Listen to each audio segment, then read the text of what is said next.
एक गांव में एक दूध वाला रहता था और उनका दूध इतना स्वादिष्ट था कि पूरे गांव में मशहूर था। रामू काका के कई सारे गाय भी थे जिसके मदद से वो हर गांव वालों को दूध देता था। रामू काका देखने में इतने बूढ़े भी नहीं थे, काले बाल थे, हाँ बीच बीच में एक आध सफ़ेद बाल भी थे और हमेशा सर पर एक सफ़ेद कपड़ा बांधे रहते थे। उनका एक जवान बेटा भी था। रामू काका के जीवन में सब बढ़िया गुजर रहा था।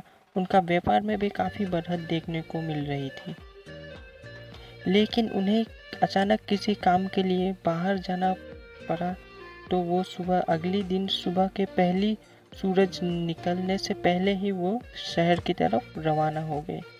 कोयल की मधुर आवाज़ सुनकर रामू काका हल्की आवाज़ में गाने गाते गाते साइकिल चला रहे थे और वहाँ उनके जवान बेटे सारे दूध का कारोबार संभाल रहे थे। जब रामू काका एक हफ्ते बाद शहर से वापस लौटे तो उनके नीयत कुछ खराब थे। उनके अंदर लालच की भावना आ गई थी। उनके बेटे के लाख मना करने के बाद भी रामू काका उनकी एक भी नहीं सुनी और वो दूध पर पानी मिलाकर बेचने लगा और उनकी कमाई में अचानक काफ़ी ज़्यादा बढ़त देखने को मिली। दूध में पानी मिलाकर बेचना और उससे ज़्यादा इजाफा कमाना, ये उनके बेटे के लिए कुछ गलत लग रहा था। ये चीज़ उनके बेटे को बिल्कुल भी सही नहीं लगी और उनके बेटे को ये यकीन भी नहीं हो रहा था कि उनके पिताजी इतने लालची कैसे हो गए।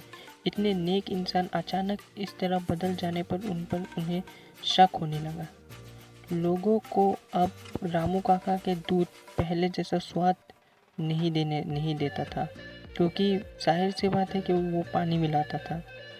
फिर बाद में लोग रामू काका के दूध को लेना भी बंद कर दिया और जब उनके बेटे शहर जाकर उन्हें पता लगाए तो उन्हें पता लगा कि रामू काका एक हफ्ते जिन लोगों के साथ रहे वे बहुत ही खराब और 2 नंबरी वाले लोग थे और वहाँ रामू काका का दूध का धंधा भी बंद हो गया था क्योंकि कोई दूध नहीं खरीद रहे थे। और बात यहाँ तक आ गई कि रामू काका को सारे गाय बेच देने पड़े और अंत में वो और कुछ ज़्यादा ही गरीब हो गए। और आखिर में तो इस कहानी से हमें ये सीख मिलती है कि चाहे आप कितने भी अच्छे क्यों ना हो, जब आप बुरे लोगों के संगत में रहोगे तो आप भी बुरे ही बन जाओगे।